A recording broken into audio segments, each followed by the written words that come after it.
Assalamualaikum warahmatullahi wabarakatuh. Perkenalkan, nama saya Lilis Muzalifa, salah satu mahasiswa program studi PPG Universitas Negeri Manado. Di sini saya akan melakukan wawancara kepada teman sejawat. Di samping saya ada Bu. Saya Tullah Hasana, saya rekan sejawat dari Bu Lulus. Ya. Di sini Bu Ana, saya ingin menanyakan 6 poin identifikasi masalah yang terjadi di lembaga kami ya Bu ya. Yang pertama yaitu tentang tingkat literasi peserta didik yang masih rendah, terkhusus dalam TIK Bu. Kira-kira apa sebab dan solusinya Bu? Terima kasih. Untuk literasi rendah itu tidak hanya di sekolah kita, saya rasa itu permasalahan se-Indonesia bahwa anak-anak itu tingkat pembacanya rendah. Satu budaya ya, jadi karena budaya kita tidak membiasakan untuk membaca, otomatis anak-anak tidak terlatih untuk membaca. Solusi ya, kita ubah budaya itu, kita budayakan kembali membaca. Banyak cara, bisa dengan integrasi pembelajaran di kelas.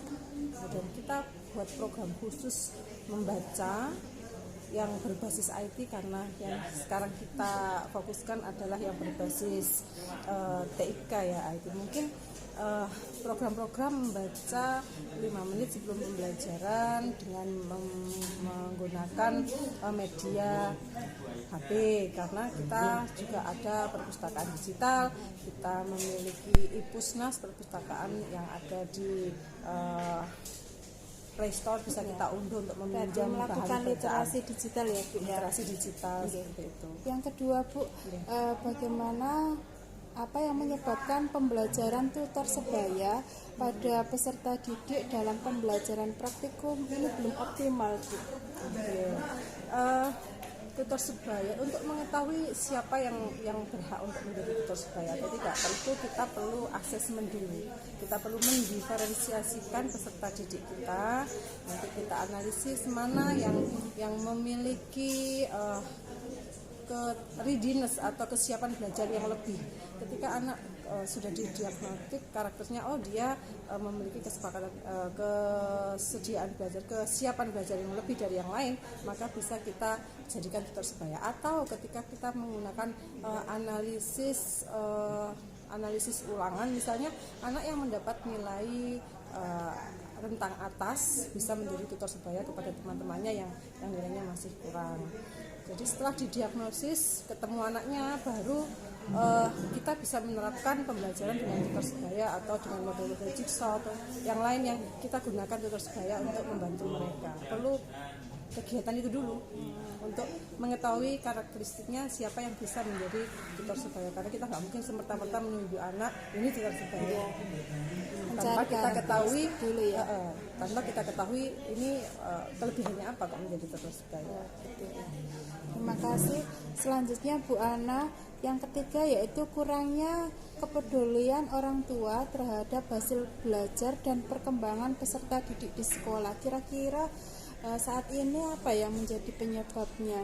Iya, ini permasalahan yang cukup kompleks karena kita melibatkan orang luar di dalam kegiatan pembelajaran. Selama di sekolah hanya kita, guru dan siswa. Tapi ketika ada orang tua, maka perlu adanya sosialisasi. Saya rasa kita sosialisasikan dulu bahwa dalam menyukseskan pendidikan anak itu tidak hanya guru dan siswa, tapi ada pihak lain, yaitu orang tua terutama, karena mereka lebih banyak berinteraksi dengan orang tuanya. Ketika orang tuanya mendukung, sudah sepaham, sefrekuensi dengan tujuan pembelajaran kita undang, maka baru kita bisa melaksanakan kepedulian itu dalam bentuk apa saja, kerjasama kita dalam bentuk apa saja gitu.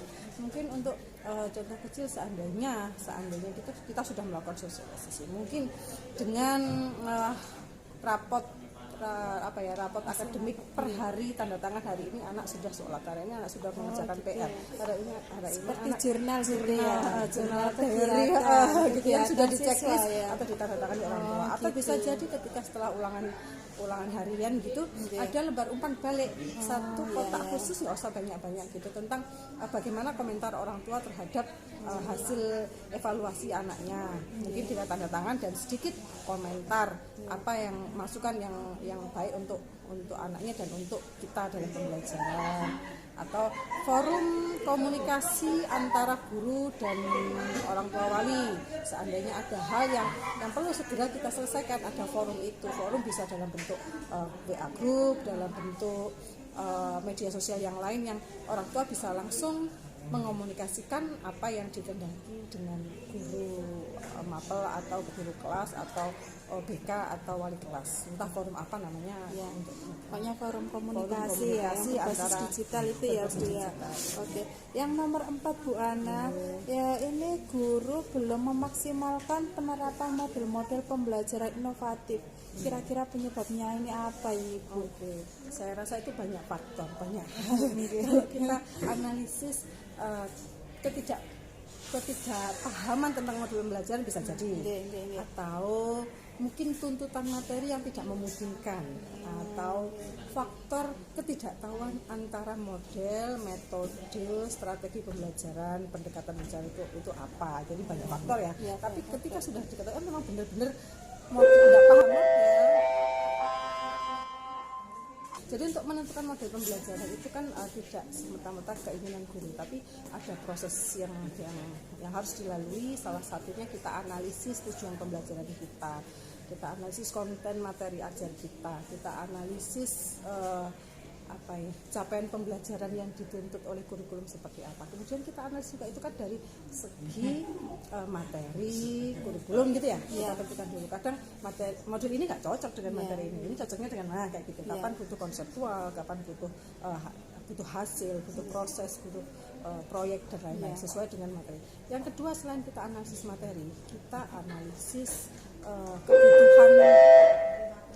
analisis kebutuhan belajar siswa. Ini yang paling utama, karena kita sejatinya adalah pembelajaran adalah untuk memenuhi kebutuhan anak.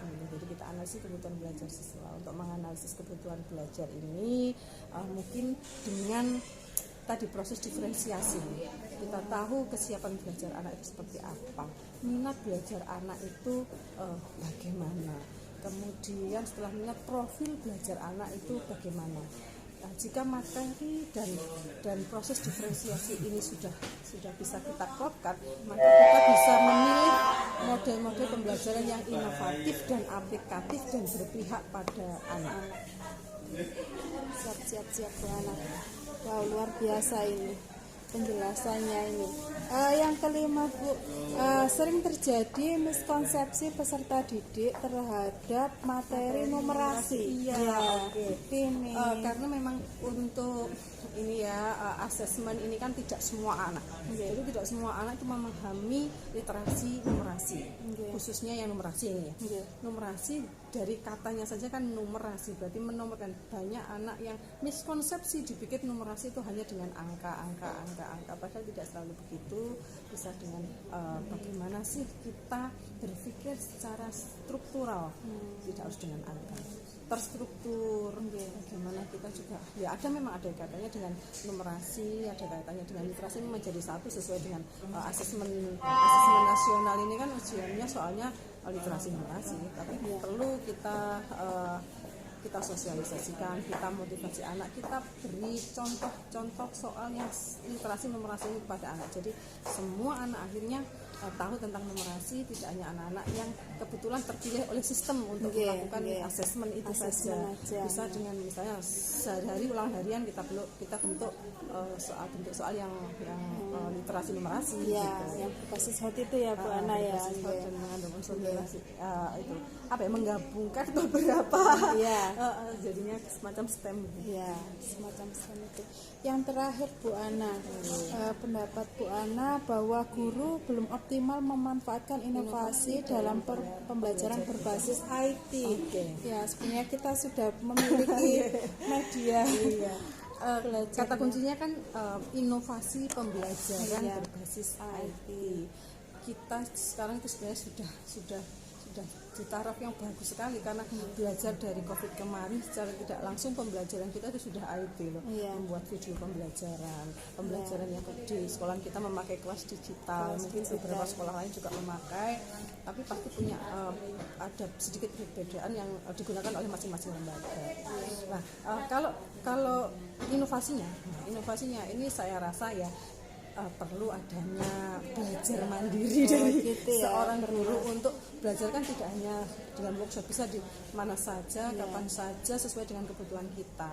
Belajar sepanjang hayat lah, intinya namanya guru ya belajar sesuai dengan apa yang dibutuhkan.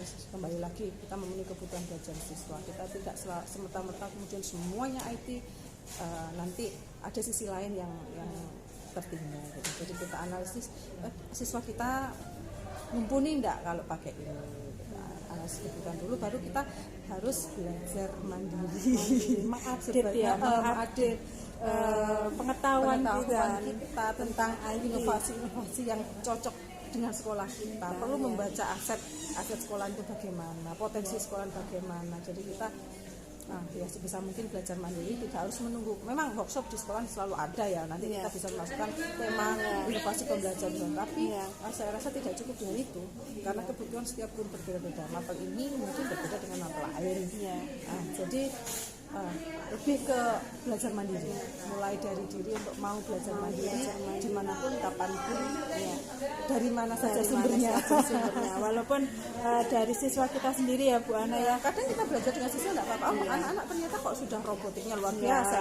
Itu kita bisa kolaborasi. Selain belajar mandiri ya itu tambahan kolaborasi dengan pihak-pihak yang bisa mendukung tujuan kita. Kolaborasi dengan apa saja, kolaborasi pihak terkait sesuai dengan kebutuhan. Ya, betul. Terima kasih Bu Ana atas waktunya. Mudah-mudahan dengan sharing kita bisa membawa lembaga ini untuk menjadi baik, pembelajaran yang baik untuk peserta didik. Terima kasih.